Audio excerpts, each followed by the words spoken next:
രാഷ്ട്രീയത്തെ പിടിച്ചുകുലുക്കിയ പീഡനക്കേസിൽ പ്രതിയായ പാലക്കാട് എംഎൽഎ രാഹുൽ മാങ്കൂട്ടത്തിലിന്റെ മുൻകൂർ ജാമ്യാപേക്ഷ തിരുവനന്തപുരം പ്രിൻസിപ്പൽ സെഷൻ കോടതി തള്ളിയതിന് പിന്നാലെ കോൺഗ്രസ് രാഹുലിനെ പാർട്ടിയിൽ നിന്ന് പുറത്താക്കി. നിയമപരമായ തിരിച്ചടി നേരിട്ടതിന് പിന്നാലെ പാർട്ടി നേതൃത്വം സ്വീകരിച്ച ഈ കർശന നിലപാട് വിഷയത്തിന്റെ ഗൗരവം വർദ്ധിപ്പിക്കുന്നു. അതേസമയം കേസ് രാഷ്ട്രീയ വിവാദമായി ആളിക്കത്തുമ്പോൾ കോൺഗ്രസ് നടപടിക്ക് പിന്നാലെ പ്രതികരണവുമായി രംഗത്തെത്തിയ പുതുപ്പള്ളി എംഎൽഎ ചാണ്ടി ഉമ്മൻ CPM-നെതിരായ ശക്തമായ വിമർശനമുയർത്തി. ലൈംഗിക പീഡന ആരോപണം നേരിടുന്ന രാഹുൽ മാങ്കൂട്ടത്തിൽ എംഎൽഎ നിലവിൽ ഒളിവിലാണ്. കേസിൽ അറസ്റ്റ് ഒഴിവാക്കാനായി എംഎൽഎ സമർപ്പിച്ച മുൻകൂർ ജാമ്യാപേക്ഷയാണ് കോടതി തള്ളിയത്. ഈ വിധി വന്നതിന് തൊട്ടു പിന്നാലെയാണ് കോൺഗ്രസ് പാർട്ടി രാഹുലിനെ പുറത്താക്കാനുള്ള നിർണായക തീരുമാനമെടുത്തത്. തെറ്റ് ചെയ്തെന്ന് വിധി വരും മുമ്പേ പാർട്ടിയിലെ ഏറ്റവും പ്രമുഖനായ യുവ നേതാവിനെതിരെ കടുത്ത നടപടി സ്വീകരിക്കാൻ കോൺഗ്രസ് തയ്യാറായി എന്നത് ശ്രദ്ധേയമാണ്. ഈ നടപടിയിലൂടെ ആരോപണ വിധേയരായ നേതാക്കളെ സംരക്ഷിക്കുന്നതിൽ വിട്ടുവീഴ്ചയില്ല എന്ന സന്ദേശം നൽകാനാണ് കോൺഗ്രസ് ശ്രമിച്ചത്.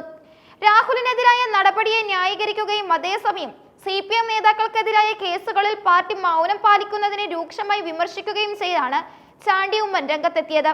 ഏറ്റവും പ്രമുഖനായ നേതാവിനെയാണ് കോൺഗ്രസ് പുറത്താക്കിയത്. തെറ്റുകാരനാണെന്ന് വിധി വന്നിട്ടില്ല, എന്നിട്ടും കോൺഗ്രസ് നടപടിയെടുത്തു എന്നാണ് ചാണ്ടി ഉമ്മൻ ചൂണ്ടിക്കാട്ടിയത്. നടനും MLA-യുമായ മുകേഷിന്റെ കാര്യത്തിൽ CPM എന്ത് നടപടിയെടുത്തു? മുകേഷിനെതിരായ ആരോപണങ്ങളിൽ CPM ഒരു നടപടിയും എടുക്കാതിരുന്നത് എന്തുകൊണ്ടാണ്?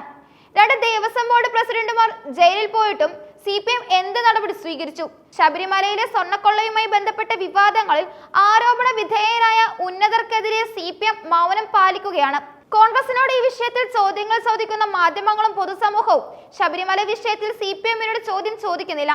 ഒരു നേതാവിനെതിരെ കേവലം ആരോപണം ഉയർന്നപ്പോൾ തന്നെ കോൺഗ്രസിന്റെ നടപടി ധാർമ്മികത ഉയർത്തിപ്പിടിക്കുന്നതാണെന്നും എന്നാൽ CPM തെറ്റ് ചെയ്ത് സ്വന്തം നേതാക്കളെ സംരക്ഷിക്കുകയാണെന്നും ചാണ്ടി ഉമ്മൻ വാദിച്ചു.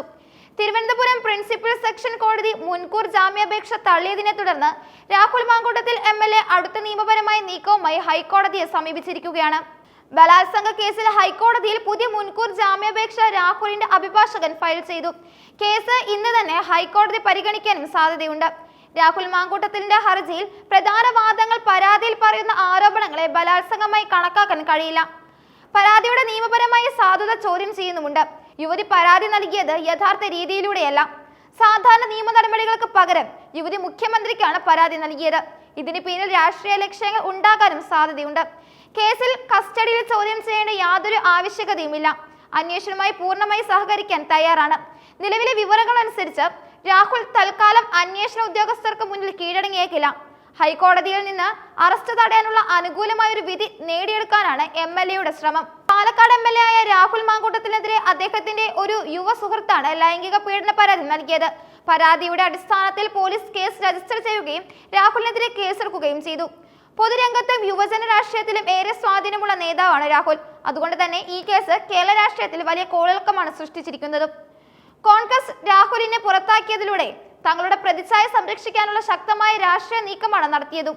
എന്നാൽ CPM-നെതിരെ ചാണ്ടി ഉമ്മൻ ഉന്നയിച്ച വിമർശനങ്ങൾ രാഷ്ട്രീയപരമായി ശക്തമായ പ്രതിരോധം തീർക്കാനും കോൺഗ്രസിന് സാധിക്കും. സ്വന്തം നേതാക്കൾക്കെതിരെ ആരോപണമുയരുമ്പോൾ സ്വീകരിക്കുന്ന മൃദു സമീപനം കാരണം CPM പ്രതിസന്ധിയിലാണ്. ശബരിമല സ്വർണ്ണക്കൊള്ള പോലുള്ള വലിയ വിഷയങ്ങളിൽ പോലും ഉന്നതർക്കെതിരെ നടപടിയെടുക്കാൻ മടിക്കുന്നത് CPM-ന്റെ ധാർമ്മിക നിലപാടുകളെ ചോദ്യം ചെയ്യുന്നു. ഹൈക്കോടതിയുടെ വിധി രാഹുൽ മാങ്കൂട്ടത്തിലിന്റെ രാഷ്ട്രീയ ഭാവി മാത്രമല്ല, കേരളത്തിലെ 2 പ്രധാന രാഷ്ട്രീയ മുന്നണികളുടെയും ധാർമ്മിക നിലപാടുകളെ വിലയിരുത്തുന്നതിൽ നിർണായകമാകും. ഹൈക്കോടതി ജാമ്യാപേക്ഷ പരിഗണിക്കുന്നതോടെ കേസിൽ കൂടുതൽ വഴിത്തിരിവുകൾ ഉണ്ടാകുമെന്നാണ് രാഷ്ട്രീയ നിരീക്ഷകർ പ്രതീക്ഷിക്കുന്നത്.